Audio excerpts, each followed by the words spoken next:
The chapter I'm going over is chapter 17, called Please Don't Use the Video, the Case of the Fatal Accident. So what happens is in El Paso, Texas, there is a car accident with this 19-year-old Valerie Talamentes. She's waiting at a red light, December 29, 2007, and the SUV, who the driver is a staff sergeant, Edison Bayas, and he actually crashes into Valerie, and he's drunk.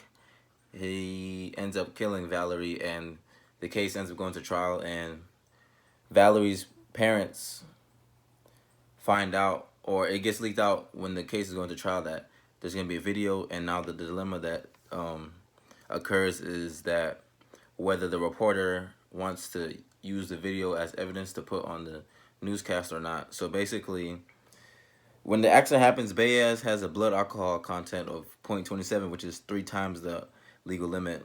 So after this accident happens and it goes to trial, Baez's lawyers is trying to say that Baez suffers from post-traumatic stress order, and it wasn't diagnosed by the army doctors, and just basically trying to, I guess justify why Baez has been going through this hard time, or would use drinking as a way to cope or whatever. So the it gets leaked that the video is going to be used for evidence, and as a parent of Valley, having to witness the last time she was on Earth, or witness the actual death, is something that's very horrifying and emotional and traumatic. So the father actually speaks to the media and tells them that, I know you have to do your job, but I would prefer if you would not publish it, please. And just imagine yourself in my shoes. So the reporter, Ramon Herrera, you know, every news company is trying to get the evidence and publish it on their broadcast, because the viewership and the ratings, and it's a competition. So Herrera has a job he has to do, and he's trying to go through this dilemma and thinks like, what should I do? He actually empathizes with the family, because he knows if it was him in that situation, he wouldn't want to see the family member or the sibling, the last moment them seeing alive, being hit by a car. Eventually,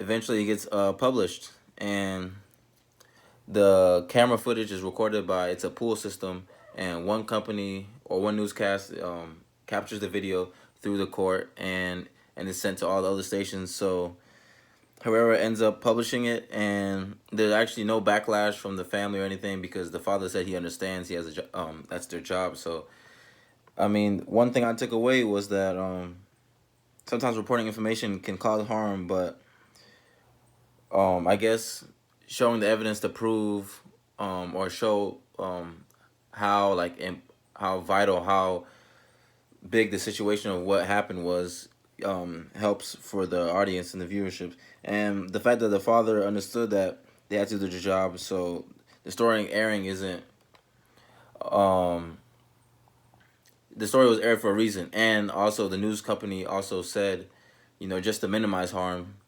that this video is gonna be graphic, letting them know. So if, let's say, the family is watching the news, and they see that this part's gonna be graphic, they know not to watch it, because that's one thing that Herrera's boss has said, that the family doesn't have to watch the news. And we didn't say we're not gonna publish it. We said we will see, but we have the video evidence and we have to publish it. So that's chapter 17. And yeah, like I was saying, I take away, sometimes the information you have can cause harm, but if it's for a greater good, or it's for a reason that's valid, you have to, for spreading information, you have to do what you have to do.